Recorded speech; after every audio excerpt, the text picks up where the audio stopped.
Good afternoon, everybody. It's always difficult to be after lunch. The number of panelists shows that is the truth. So my name is Sessa. I am the judge of the Supreme Court of Republic of Croatia, but I'm here in the capacity of the president of International Association of Judges. And I'm very honored to be part of this big event and actually representing the 92 associations of judges all around the world. Today, we have, for the moment, two panelists. One is the judge of the Supreme Court of Albania, and another is president of the Constitutional Court of Equatorial Guinea.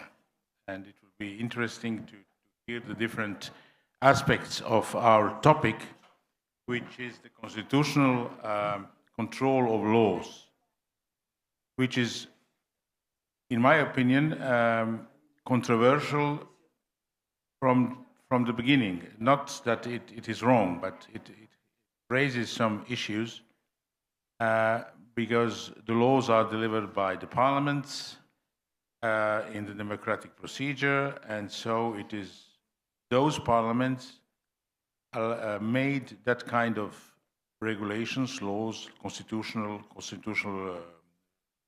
bills, allowing somebody outside of the parliament, the Constitutional Court, to control their own work. And as the laws are part of politics, they are a result of political debate and political compromises in the parliament. It is something which is, from that point of view, controversial, not in a right sense. The idea of just to give some historical background, the idea of constitutional control of laws started in Europe after the First World War, first in Austria, and then in that time Czechoslovakia, and then Liechtenstein. And that was the Austrian legal professor Kelsen who started that it would be necessary to have the body which will control the constitutionality of the laws outside of the parliament. And now it is a prevailing model in Europe. Opposite to this model is the Anglo-Saxon model or the American model, where the ordinary court, actually the Supreme Court of the United States, is also acting as a constitutional court. There are some differences during Europe in a way how the Constitutional Court has its authority, what is the authority of the Supreme Courts in that respect, but the main core model is as it is. It is interesting to mention that in Italy, after the Second War, they firstly introduced the American model, but in 1947 they quickly decided to go back to European model, which is also a proof that in continental Europe or those countries which inherited the tradition of continental law, the American models and the American examples usually doesn't work.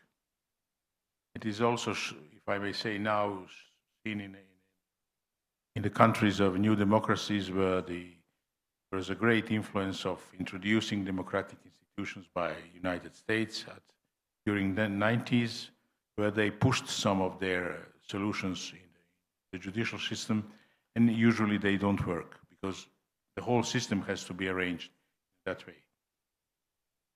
There are two main reasons. One is centralization, which means that there's only one body which decides on the constitutional laws, and the second concept is that it's the abstract control. It is not.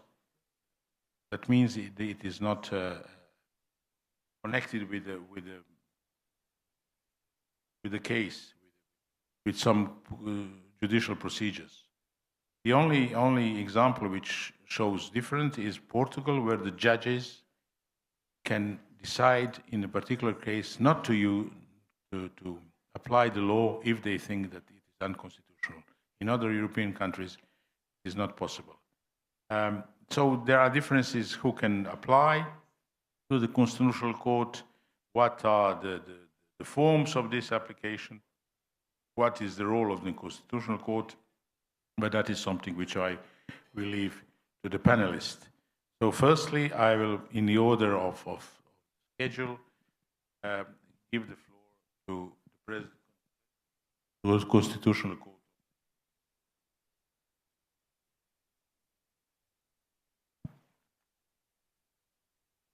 Muchas gracias.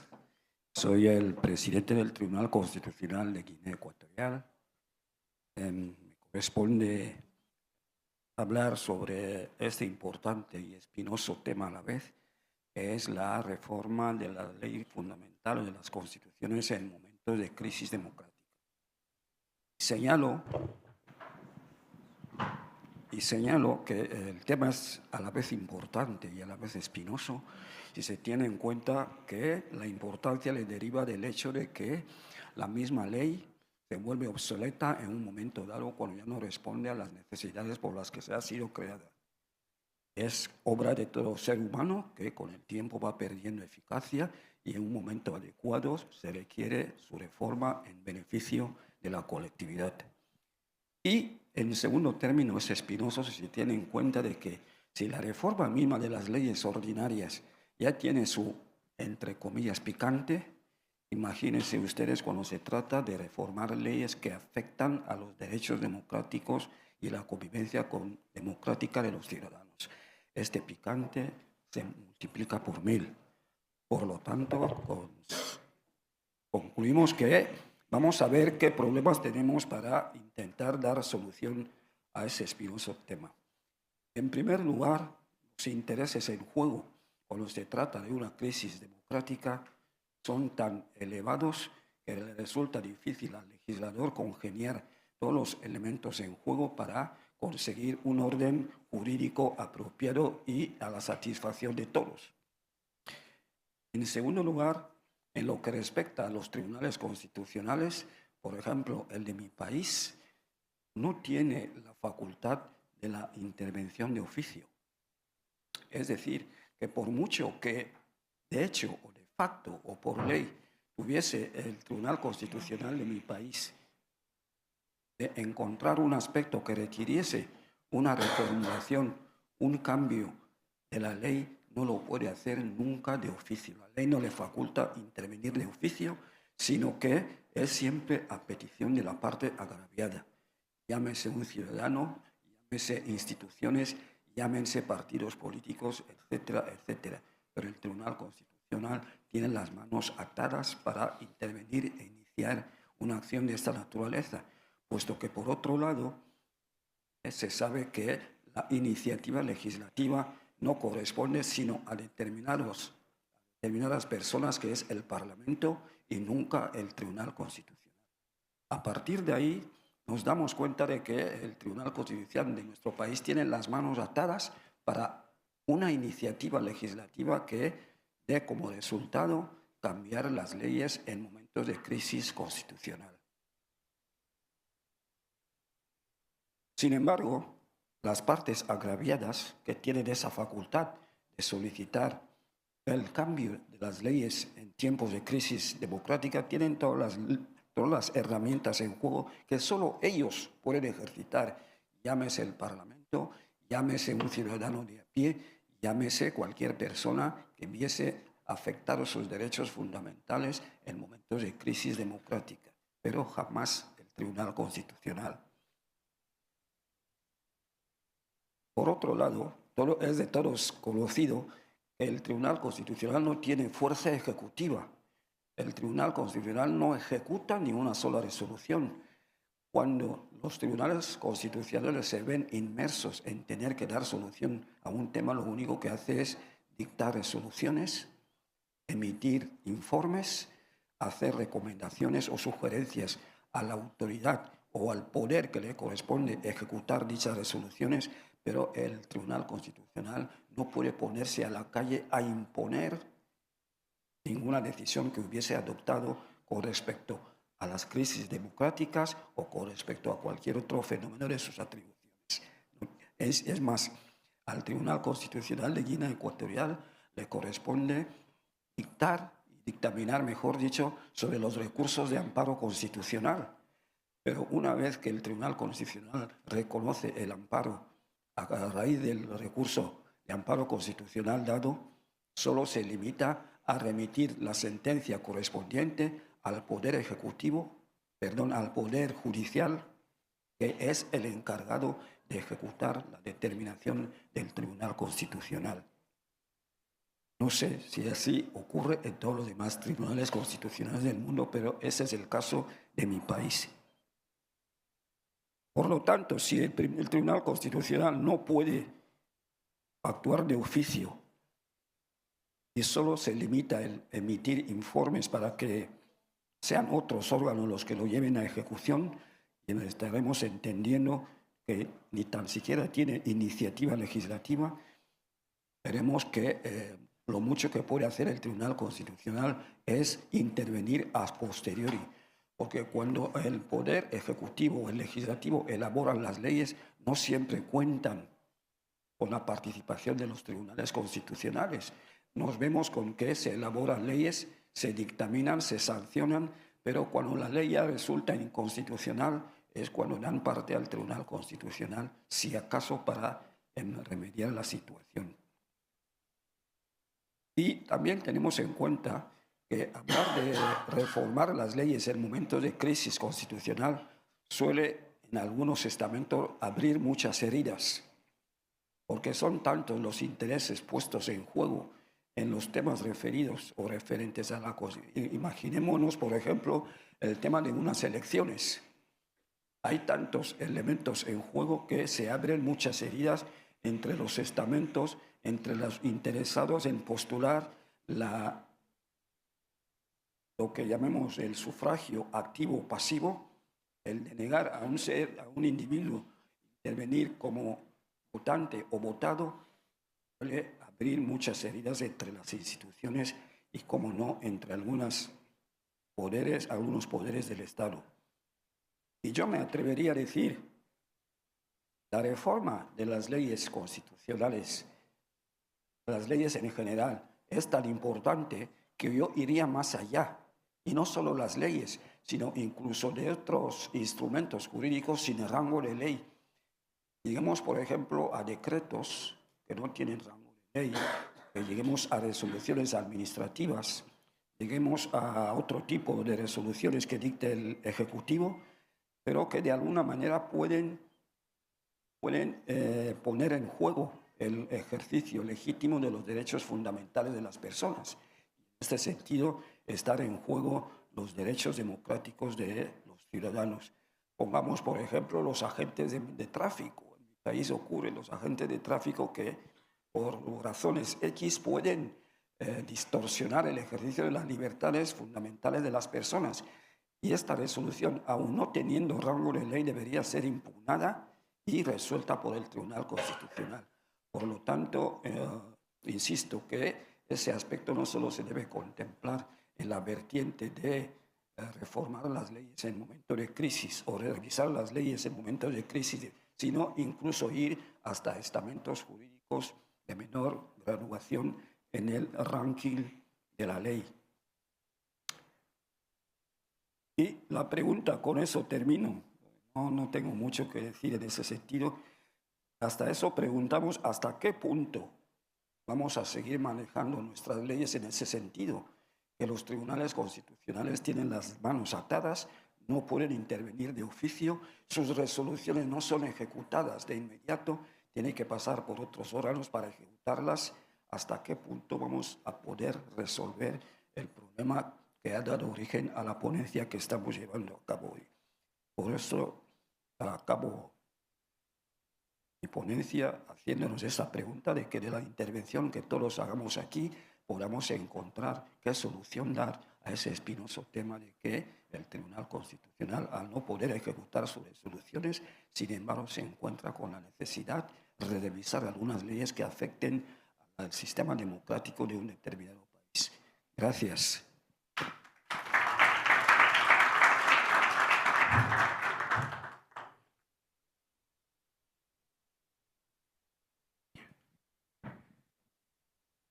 And now give floor to Judge of the Supreme Court of Albania. Yeah. Thanks, Judge Sessa. Actually, it was interesting when I was trying to understand my colleague from Equatorial Guinea. I needed a translator's device, and I couldn't get it if I didn't leave my ID with the person there. And I was thinking if it was a law that demanded me to give my ID in order to have a device to understand others, would it be constitutional? Let's start it from here.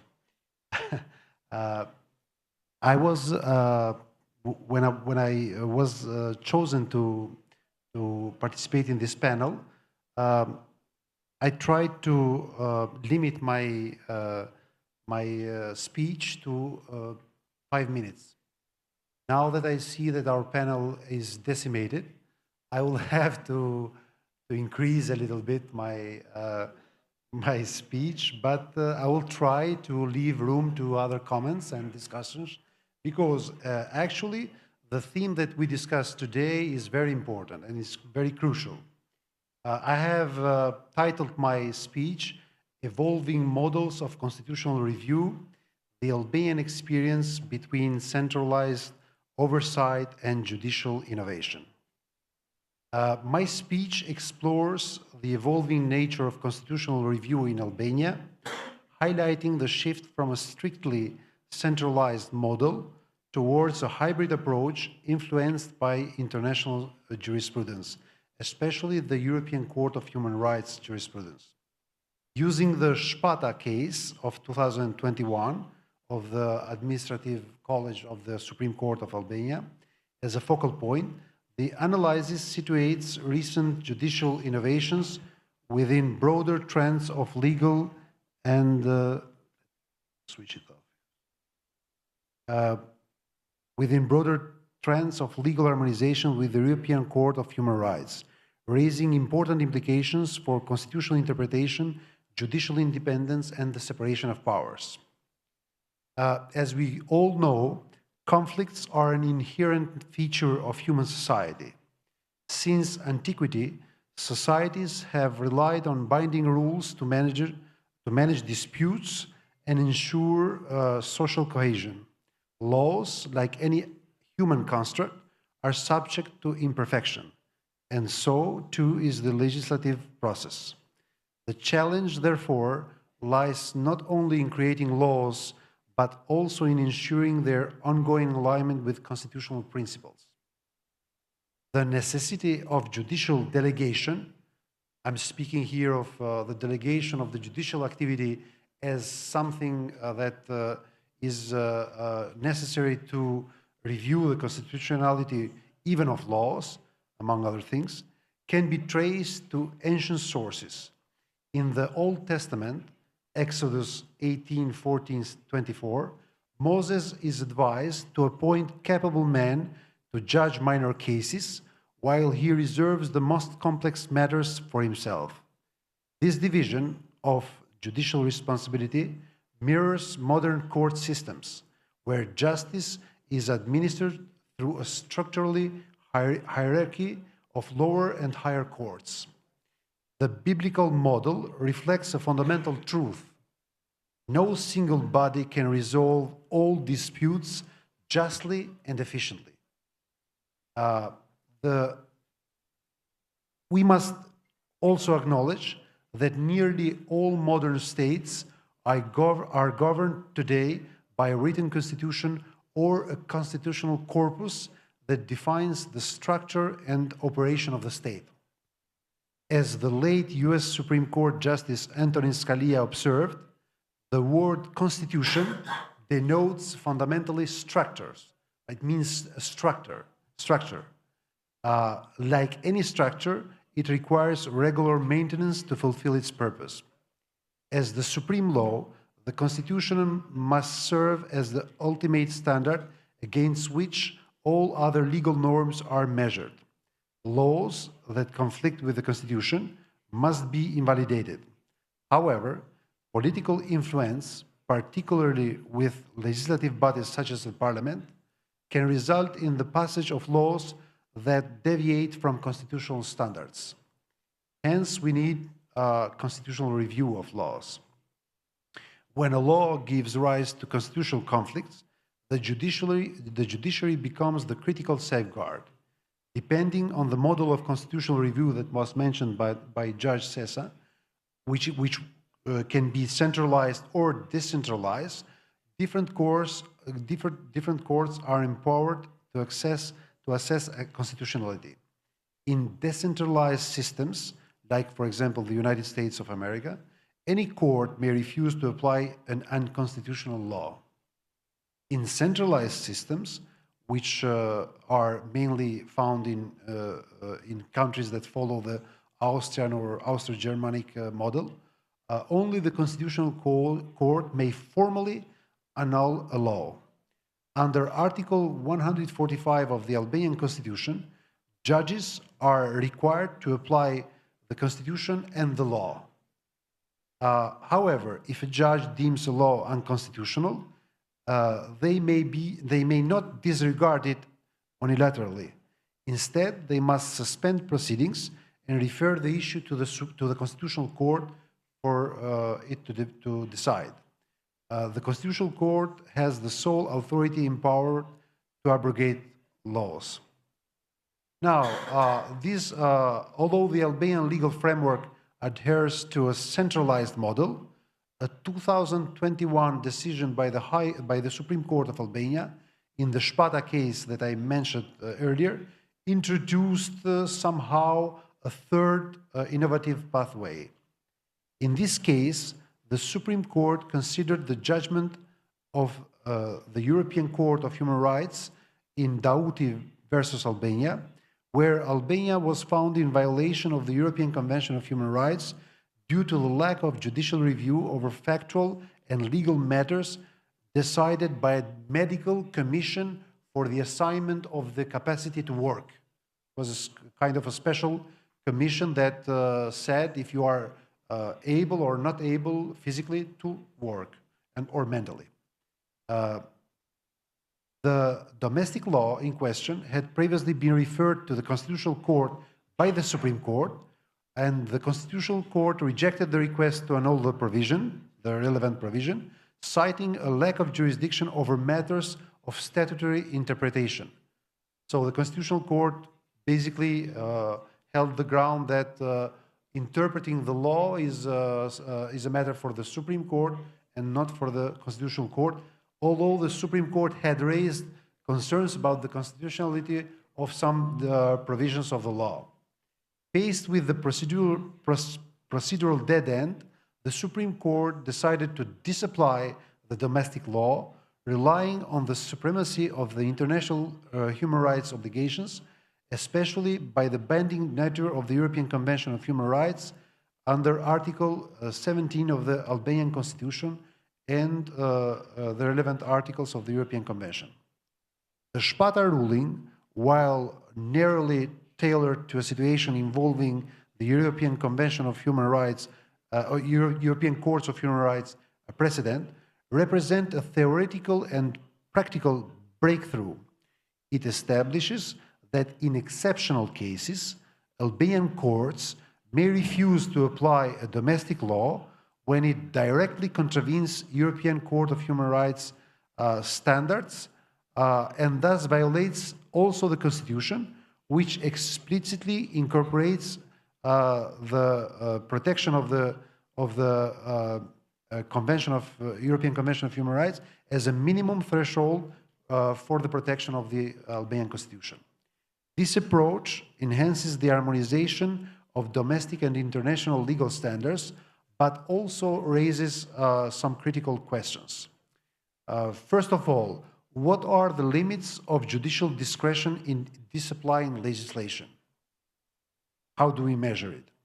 Can lower courts follow this model, or is it reserved to the Supreme Court only? And the last but not least, will the Constitutional Court endorse, restrict, or repudiate this development, this third pathway that the Supreme Court has found? These open questions reveal the need for a clear institutional dialogue between the Constitutional Court, the Supreme Court, and the broader judiciary to ensure legal certainty, judicial consistency, and the protection of fundamental rights. The Spada case that I mentioned marks a pivotal moment in the evolution of the constitutional review in Albania. While the country formally adheres to a centralized model, this decision signals a hybridization of the constitutional control influenced by international legal obligations and grounded in the protection of individual rights.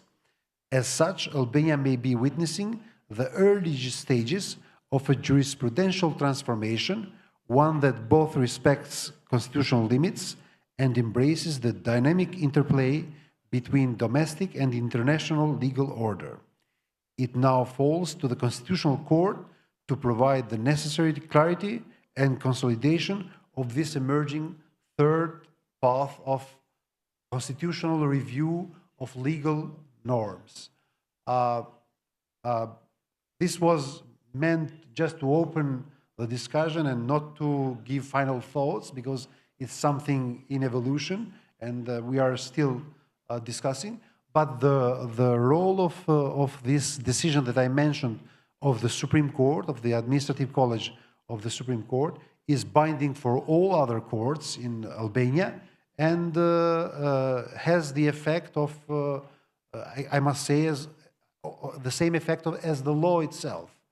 So this was something new that dealt with the review of laws in my country, and I'm looking forward to hear if any other country has similar problems and the audience can help us.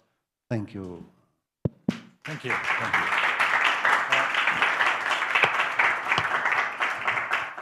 As we have still some time to discuss, I would like to open the discussion to the audience, and I would like also to perhaps to steer the discussion into issues which I think are interesting for the legal practitioners. First issue is the relation between the ratified international treaties and the Constitution. For example, the relation for those from Europe between the Constitution and the European Convention on Human Rights. Many countries find some solutions in this respect, but recently the Swiss are very disturbed with this concept because of this Klima Senioren case, where the European Court of Human Rights went beyond its practice. So this is one of the issues which I think are something which would be interesting to discuss if anybody of you have any experience in this regard. And the second issue is what are the powers of the Constitutional Court?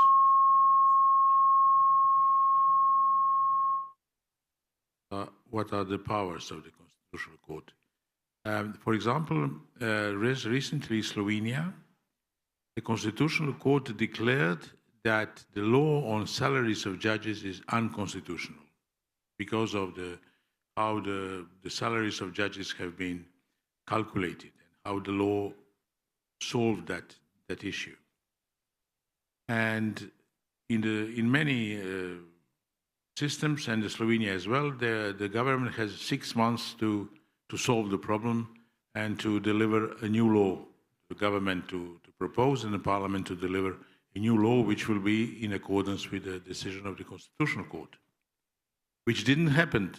And this is sometimes what usually happens, that the orders of the Constitutional Court are not followed.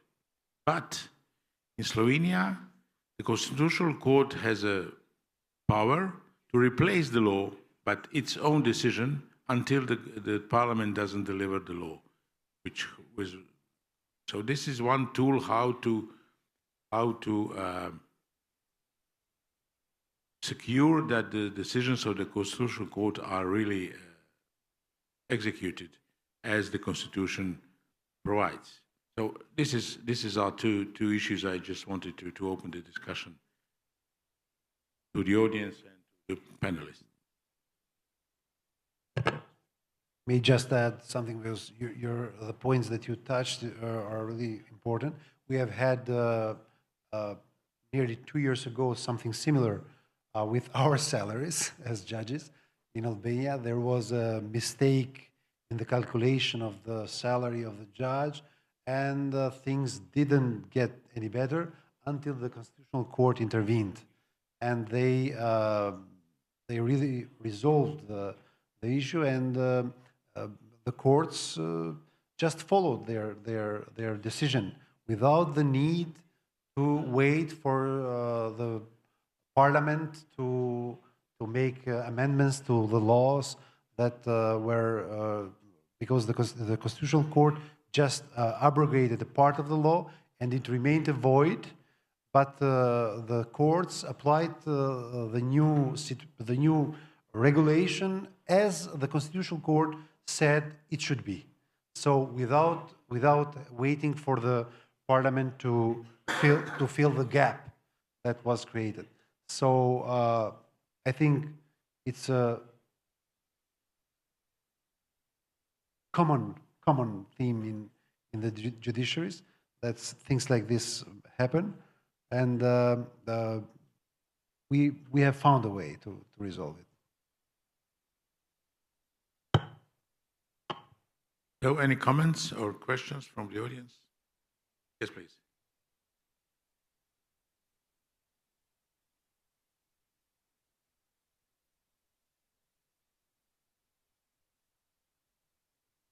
Okay. Mi nombre es Genoveva Meregildo, de República Dominicana. Entonces, sobre los temas, abordando el primer punto del señor, sobre el tema de los tratados internacionales que versan sobre derechos humanos y cómo es más o menos el proceso en la República Dominicana. Efectivamente, los derechos humanos, cuando es un tratado internacional que versa sobre derechos humanos, pues tienen de una vez que el país lo firma por el Poder Ejecutivo, pues llega al país, pero debe ser sometido a revisión por parte del Tribunal Constitucional para que este tratado internacional, aunque verse de derechos humanos, no violente lo que está establecido en la Carta Magna, que es nuestra Constitución. Entonces, cuando pasa por revisión del Tribunal Constitucional, entonces, y que se verifique que no hay una violación a la Constitución Dominicana, pues entonces se integra como un derecho fundamental, y en el artículo 74, numeral 3, indica que los tratados internacionales que versan sobre derechos humanos, que son ratificados y firmados por la República Dominicana, pues adquieren una jerarquía constitucional. Eso es sobre el primer punto que usted habló. Sobre la parte que habló el señor aquí, realmente entiendo que el Tribunal Constitucional, sus decisiones son definitivas e irrevocables y son vinculantes a todos los poderes del Estado. Pero he podido, de un tiempo a esta parte, poder observar que unas declaraciones que hizo el anterior juez cabeza del Tribunal Constitucional Dominicano, exacto, pues efectivamente él había denunciado que había una serie de sentencias que había emitido el Tribunal Constitucional que no se estaban ejecutando en la realidad. Entonces ahí yo veo la parte que usted habló sobre que realmente no tienen un poder de poder hacer que se cumpla la sentencia que ellos están dictando. También aquí estamos careciendo del mismo hecho. En otro punto que usted habló sobre el hecho de que cuando el Poder Legislativo, que es nuestro, él lo llama de otra manera, Parlamento, lo llamó el señor aquí, pues entonces, ¿qué sucede? Efectivamente, yo entiendo que debiera de ser así, que cuando se vaya a promulgar una ley, pues esta pase por un filtro en nuestro Tribunal Constitucional para que no violente, porque hace poco acaba de pasar un proyecto de ley sobre trata de personas y no sé qué, que bueno, que hubo una revolución aquí y realmente hubo que intervenir, porque se estaban violentando muchos derechos que están en la Constitución Dominicana. Entonces es muy duro que después que promulgan una ley que salga, después hay que darle para atrás porque la sociedad se levanta y el Tribunal Constitucional entonces sí interviene. Y no interviene de oficio tampoco. Entonces ya, hasta aquí.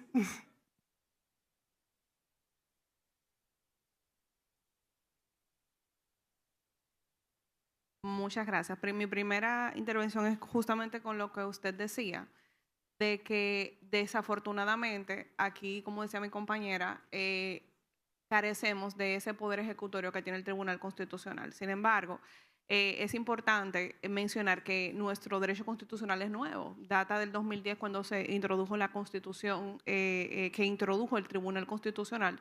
Y a pesar de que es nuevo, ha sido origen de grandes cambios, de grandes transformaciones a nivel constitucional, porque en nuestro país hay muchas prácticas que no necesariamente son legales, pero son inconstitucionales, que la llevan a cabo las autoridades, incluso, como usted mencionaba, el tema del tránsito.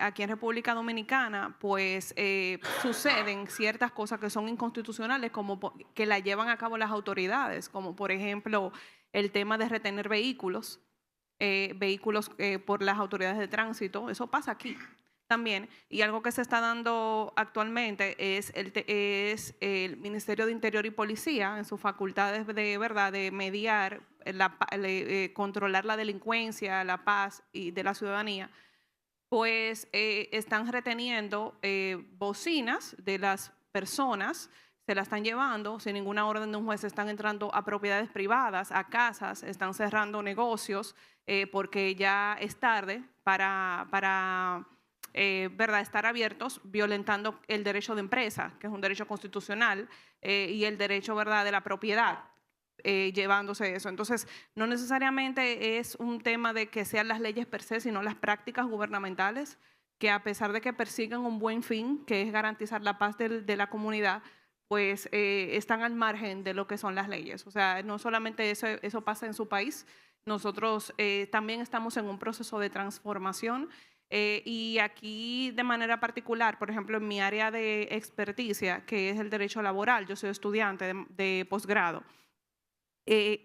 sí vemos el impacto el impacto internacional o la presión internacional en cuanto a los derechos laborales, y eso se ve mucho en la persecución del trabajo infantil, también en adoptar medidas como el aumento de la licencia de maternidad de 12 a 14 semanas que se llevó a cabo aquí en el 2017, que fue parte de un tratado internacional. Y eso está pasando aquí. Estamos en un proceso, en una vorágine de transformación. I have a question for you, sir, Your Honor. You mentioned, and please keep me honest on this, that the Constitution, well, the Supreme Court is the one that has the power or is entitled to interpret laws. However, what happens if what the Supreme Court establish or interpret any law, it is in certain way contradictory to what the Constitutional Court says? What happened? How do you handle this?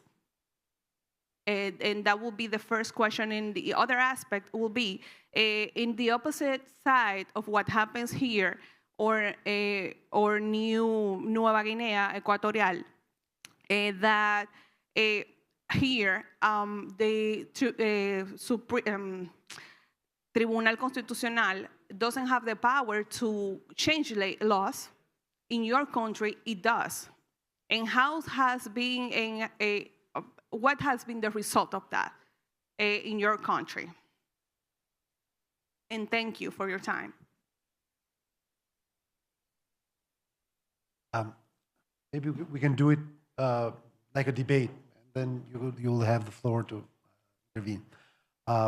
First of thing, the Supreme Court in Albania has the power to interpret laws, and when we do a process that is called the unifying decision, then the Supreme Court rules a short paragraph maybe and it gives what the law means in principle. This is obligatory for all courts to follow. Until now, it has never happened that the Constitutional Court has found this kind of activity of the Supreme Court to be in violation of the Constitution. I don't think it will ever be like this, because when we interpret the law, we are within our jurisdiction, and we don't overstep into the Constitutional Court jurisdiction. It may, in possibility, in abstracto, happen that the meaning that the Supreme Court gives to the law, maybe in some future case, will be found to be in violation of the constitutional of some constitutional principle. This is possible in theory, but in practice, I don't see anything like this happening.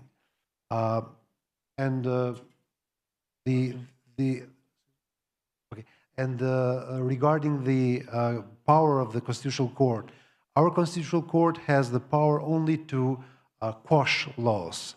So our Constitutional Court cannot go beyond that and enact new norms. It is for the Parliament and for the people to do that. So in this respect, when some void is created, then it needs to be filled by democratic processes and elected officials who have the duty to keep in mind while enacting new laws what the Constitutional Court has previously said about the constitutionality of some norms or some things. And also, lastly, the Constitutional Court in our country has the power to quash any other decision, administrative, judicial, parliamentary, everything, if it contradicts with its jurisprudence. So everybody can bring a case after they have exhausted normal remedies. They can bring a case to the Constitutional Court if they argue that there has been a violation of the Constitution and of constitutional precedent. So this is overall the stance in the Albanian legislation. Sorry, if I may add, when you speak about the interpretation of the law of the Supreme Court, that is the role of the Supreme Court to interpret the law, but it is never abstract. It is always based on a concrete case and a concrete relation of facts. And before entering EU, you will change this ruling that the decisions of the Supreme Court are binding to the old courts. They should not be binding. So the judge of the lower court can interpret the law in a different way. He is free to do that, or she, but it must be the reasons why. And in the relation with the Constitutional Court, it is a difference because the opinions of the Constitutional Court are binding in abstracto. So if the Supreme Court makes a different interpretation by the individual complaint to the Constitutional Court, this eventually will be changed if the Constitutional Court will not change its own case law, which is also a possibility if the Supreme Court shows this kind of argumentation that it is. So it is never binding by any force, it's binding by the argument and binding by the steps, and as in the Moses example, it will be binding through the system of judiciary. And now we have a question there.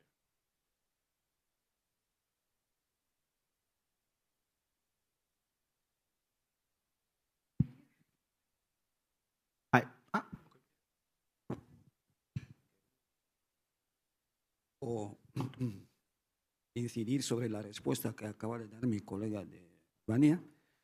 Y al empezar mi intervención señalé que efectivamente toda obra humana es imperfecta. Como tal es susceptible, como no, de impugnación. Los tribunales de justicia de muchos países del mundo, incluido el mío, suelen incurrir en lo que los particulares llaman falta de tutela judicial efectiva. Y cuando un individuo que acude a los tribunales de justicia, incluido hasta la Corte Suprema de Justicia, y un individuo se da cuenta de que no han practicado para con él lo que llamamos tutela judicial efectiva, desde luego que acude al Tribunal Constitucional mediante el amparo, el recurso de amparo constitucional, en el cual, a modo de ejemplo, puede denunciar que los tribunales de justicia que han conocido de un caso no son los competentes en la materia. Es decir, un delito que se haya cometido, por poner un ejemplo, en Batia, ese delito se juzgue en Guinea Ecuatorial. El perjudicado de esta resolución puede perfectamente acudir al Tribunal Constitucional indicando que no se ha dado cumplimiento a la tutela judicial efectiva porque se le tenía que resolver el pleito en la jurisdicción competente. Y estos son los problemas que suelen conducir a los individuos al Tribunal Constitucional denunciando la irregularidad cometida por los tribunales ordinarios. ¿Qué ocurre a la inversa? Que no sé si ocurre en otras latitudes, pero da la sensación de que existe debajo de la mesa una especie de pelea entre el Tribunal Constitucional y los tribunales ordinarios de justicia. Porque los tribunales ordinarios de justicia se recelan y piensan que el Tribunal Constitucional se ha erigido en un tribunal superior a ellos, incluso tratando asuntos ordinarios. Y esa es la típica pelea por la cual los tribunales ordinarios no suelen querer dar ejecución a las resoluciones que vienen del Tribunal Constitucional. Y eso lo vivimos todos, por lo menos en mi país. Y un poco corroborando la intervención de la señora, que efectivamente me disgusta los comentarios que estamos llevando a cabo por un lado y por otro me disgustan. ¿En qué sentido me disgustan? Me disgustan porque todos tenemos los mismos problemas. Un agente de tráfico, por razones X, coge las llaves de su vehículo y se lo lleva, violando en ese sentido el derecho a la propiedad consagrado por la ley fundamental. Y tienes que estar rogándole, yendo a instituciones para rescatar tu vehículo. En ese sentido, me disgusta que todos estemos sufriendo a día de hoy problemas de semejante naturaleza. ¿Y en qué sentido me gusta? Me gusta porque cuando un problema afecta a muchos, va a tener solución a corto plazo.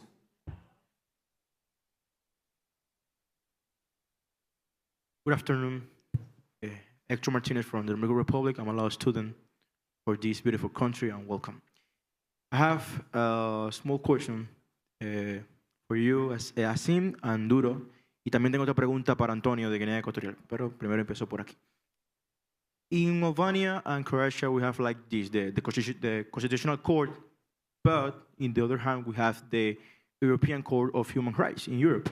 So my question is that what's the difference between these courts? Because we have like this case that the Constitutional Court of Albania, for example, made a decision, but we can also have another example or another case that the European Court made another decisions that contradicts these decisions between these courts. And that's my question para ustedes dos y para Antonio de Guinea Ecuatorial. Bienvenido, tengo una pregunta. Usted, si no me equivoco, mencionó que el Tribunal Constitucional de Guinea Ecuatorial, me puede corregir, no actúa de oficio. Exacto. Entonces, mi pregunta es, hay algunos países que hacen lo contrario, es decir, que bajo ciertas situaciones o casos excepcionales sí actúan de oficio. ¿Usted no considera, por ejemplo, de que bajo ciertos casos específicos que mediante una reforma, una ley, se puede establecer, también en su país adopten este tipo de iniciativas? Muchas gracias. Thank you for the question. Actually, I should just give some brief explanation of how our system works. I mean, we have the ordinary courts in Albania. We have the Constitutional Court, which is kind of a special court that deals only with constitutional complaints. And on top of all of this, we have the European Convention of Human Rights, which has its own court, which is the European Court of Human Rights. And the European Court of Human Rights has the power to interpret the European Convention of Human Rights in a binding way for all the countries that are part of this convention. If it happens that the Constitutional Court gives or takes a stance, and that stance is in contradiction with another stance taken by the European Court of Human Rights, then even the Constitutional Court will have to amend its position to conform to that of the European Court of Human Rights. According to our Constitution, the treaties that Albania has signed, and especially the European Convention of Human Rights, as I mentioned in my brief speech, have a special place with regard to human rights. The European Convention of Human Rights is incorporated in the Albanian legal system as a minimum standard. So we can go beyond that, we can expand the rights, but we cannot contract them. We cannot go below the standards of the European Convention of Human Rights. This is true also for the Supreme Court and for all courts, including the Constitutional Court. So I don't see a case in our system where our Constitutional Court can disregard the European Convention of Human Rights and its bodies. So this is... if I may just add something, the first, what is important to know with the European Court of Human Rights, that you can approach the European Court only if all the remedies in the national system are done. So you cannot jump over the instances to reach the European Court of Human Rights. So the last instances in many countries is Constitutional Court on the basis of individual complaint. And of course, the Constitutional Court, more than national Supreme Courts, is following these judgments. Because if they do it differently, they are going to be blamed, not the regular courts. It's simple. And this question should be asked in a panel behind us because for the Croatia, because the president of the Constitutional Court of Croatia is in this room, so you can also ask him that. He will be very upset, so don't do that. And also it is that, as the colleague said, something is forgotten with the European Convention on Human Rights. It is in convention. So how to interpret the convention is Article 30 of the Vienna Treaty on understanding the convention, something like that, to interpret the convention. So that is it. And the European Court went a little bit further on, saying that the convention is a living instrument, and by applying the convention in their judgments, they are interpreting the convention and building it up. So in many decisions you will see something which is not in the convention. And that is the way which creates some kind of legal uncertainty. But the judges are the persons of practical mind. We are not want to solve the issue.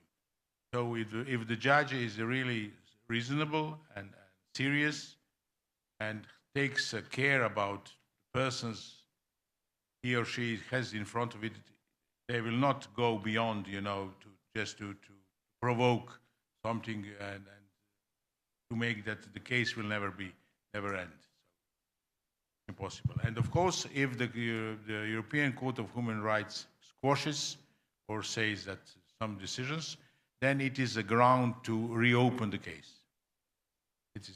So that is how, in a real life, the convention is protected in member states.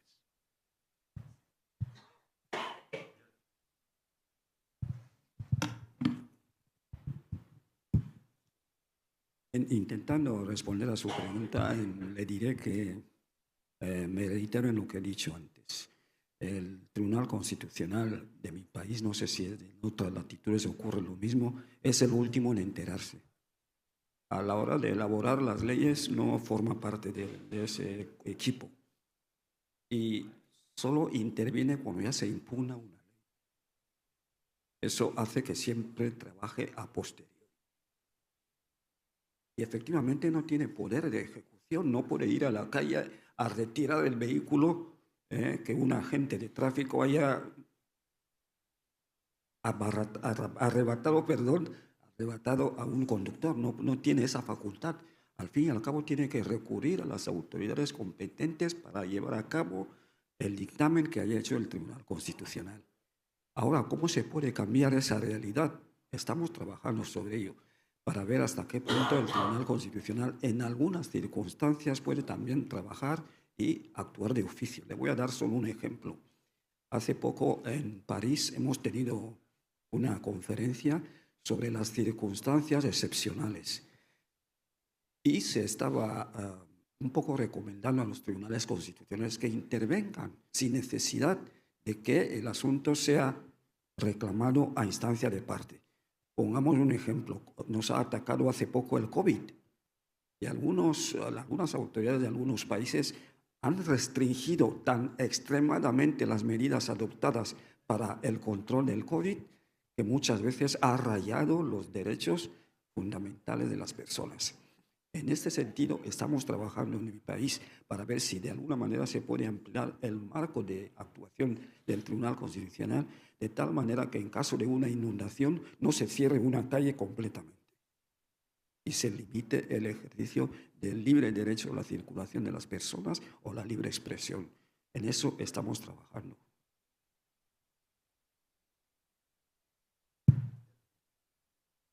Buenas tardes a todos. Gerson Candelaria, abogado de la República Dominicana. Bueno, ya ha quedado claro con respecto al control abstracto de la constitucionalidad y el control previo de la revisión de tratados, algunos colegas lo citaron.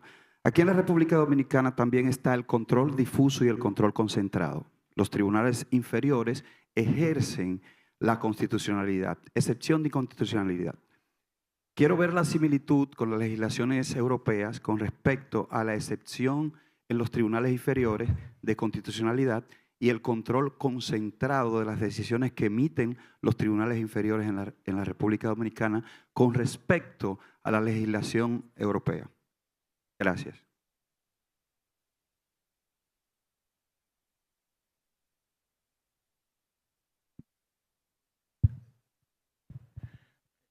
If I understood you correctly, it is are the judges of the regular courts have a power to check the constitutionality of the law, saying that they are not going to apply the law because it is against the Constitution. So, for example, that's in Portugal. But in many countries, in most European countries, if the judge thinks or feels that the law is against the Constitution, he can stop his case and address the question to the Constitution. So it will be solved sometime and then to go on. So it is basically the judges do not have that power not to apply the laws if they are against the Constitution. But they have a right not to apply the law if they are against the European Convention on Human Rights. They can say this article or this regulation is against the European Convention. In a case that and that, the court said that and that, so the convention will be applied directly. That is the difference between the Constitution, national Constitution, and the Convention, as I understood what was your question. There is a gentleman. Please, like just to add some a short comment. In my view, every judge is a constitutional judge, actually, because when you resolve a case, you resolve it according to law and according to the Constitution. So the application of the Constitution starts with the first instance judge. But we have sometimes a theory in constitutional law that says that when different interpretations of the same norms are available, and, for example, one of those interpretations is constitutional and the others are not, then it is within the power of the ordinary judge to select the one that he deems to be conform to the Constitution. So in cases of different interpretations of a norm, a judge should always choose the one interpretation which is according to the Constitution correct. And in the end, after doing this, the last word remains always with the Constitutional Court. They can always say that your effort is very good, but still this is unconstitutional, for example. Sorry. Gracias. Soy Roberto Molina Barreto, juez constitucional de Guatemala. Tengo únicamente comentarios porque creo que el tema es muy interesante y tenemos muchas prácticas en nuestros países. Primero que nada, en Guatemala tenemos también un control constitucional mixto. Como dice el colega, todos los jueces tienen que aplicar en primera instancia la Constitución y después la norma que corresponda, penal, laboral, civil, la que venga. En cuanto a lo que es el control de leyes, es la Corte de Constitucionalidad la única que es denominada legislador negativo. Es la única, pues, que puede expulsar del ordenamiento jurídico una norma que se considere inconstitucional.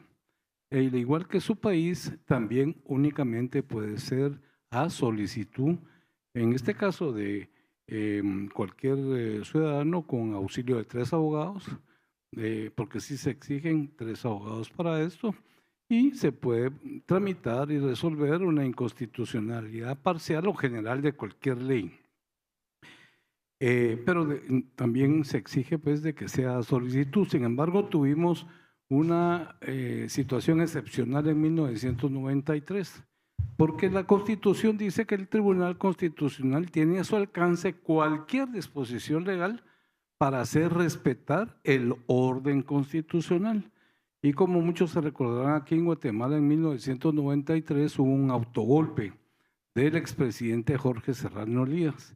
Él suspendió la Constitución, disolvió el Congreso y la Corte Suprema de Justicia y le puso tanques de guerra enfrente al Tribunal Constitucional porque sería el único que podría anular lo que él había dispuesto. Pues el tribunal se reunió en la clandestinidad y de oficio, aplicando esa norma de utilizar cualquier situación que esté a su alcance, anuló las normas temporales que había dictado el presidente Serrano y lo dejó sin efecto. Y bueno, viene una historia que se tuvo que ir al exilio y se volvió a, pues por disposición de la Corte Tribunal Constitucional, se restableció la Constitución de oficio. Es histórico el caso, pero era la única manera, porque si nadie lo iba a pedir, ahí tal vez ahí estuviera el señor que había pues, hecho este autogolpe de Estado. Y ese es un asunto. Y también existe en Guatemala lo que es la inconstitucionalidad al caso concreto, que este sí es en doble instancia. Cualquier juez resuelve que esa norma no es aplicable al caso concreto y puede ser apelable ante el Tribunal Constitucional, que es quien decide en última instancia. Y finalmente, la famoso que se habló aquí del choque de trenes, porque existe la Corte Suprema de Justicia y existen los tribunales constitucionales y en algunos momentos existe una frontera muy gris de saber cuándo termina la jurisdicción de uno y cuándo la de otro tribunal.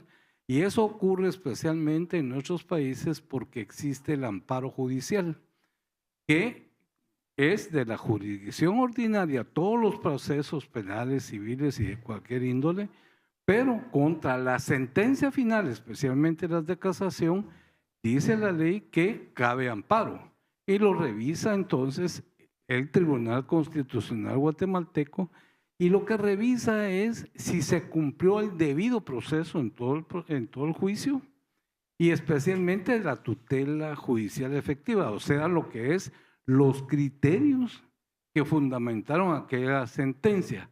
Si la Corte o el Tribunal Constitucional considera que no están bien fundamentados, manda a dictar nueva sentencia al Tribunal Superior, a la Corte Suprema de Justicia. Y es ahí donde les molesta. Y dicen, ¿pero por qué? Si él no se puede meter en nuestros criterios.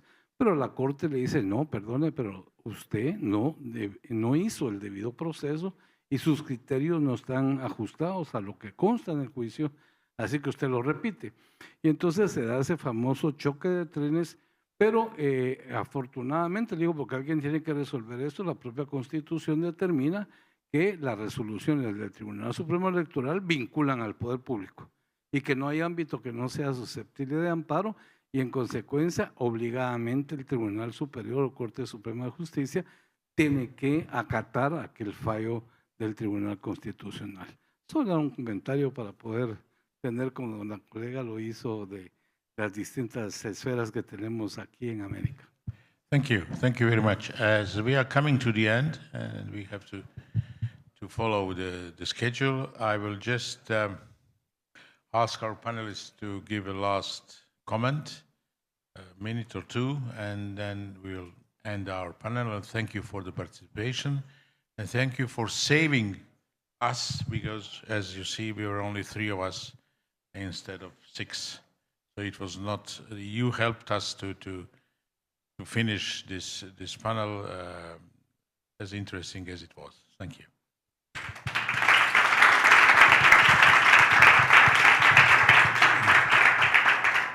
I will just make a few remarks. It seemed to me interesting the comparison with the Old Testament that I made earlier about Moses handling only the most important cases. That's how we can view somehow the Constitutional Court, because the Constitutional Court, as our colleague here explained with the example from Guatemala, is very important in crucial times. And for resolving important matters. It is not for the Constitutional Court to deliver everyday justice and to take on any case and to deliver ordinary justice. So this is important to have as a message. We didn't have time, but we should have maybe in other occasions a separate discussion about standards of constitutional review by the constitutional courts. But the main idea is that the Constitutional Court is the court of last resort for defending the Constitution, and in times of crisis, that's more evident. Thank you.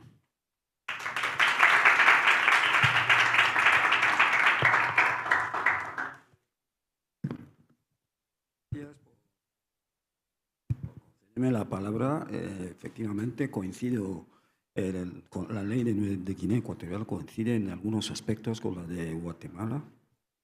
Efectivamente, ese choque de trenes a que alude también ocurre en otras latitudes y obedece principalmente porque la ley de Guinea Ecuatorial exige que para recurrir al amparo constitucional tiene que haberse agotado la vía judicial. Es decir, una resolución del jurado de primera instancia no puede pasar directamente al Tribunal Constitucional habiendo otros recursos de posible impugnación. ¿Qué ocurre? Que después de que la Corte Suprema de Justicia dicte una resolución y la parte agraviada recurre ante el Tribunal Constitucional el amparo, una de las primeras resoluciones que suele hacer el Tribunal Constitucional es admitir el recurso y bloquear la ejecución posible de la resolución impugnada. Ahí es donde se produce un verdadero choque de trenes, porque el Tribunal Constitucional le va a decir, ya se ha admitido el recurso interpuesto por fulano de tal, y mientras tanto queden en suspenso cualquier ejecución posible. Y a partir de ahí todo el mundo debe caer en la lógica de que a la Corte Suprema de Justicia no le gusta que el Tribunal Constitucional le frene los pasos. Eso por una parte. Y ahora he aprendido también que para recurrir, eso no está en nuestra ley, para recurrir ante el Tribunal Constitucional hace falta 3 abogados. No teníamos esto y a lo mejor podamos incorporarlo. Y por último, agradecer la asistencia y perdonen por el español mal hablado. El español es mi lengua de madre En Guinea Ecuatorial es el único país de África que tiene el español como lengua materna.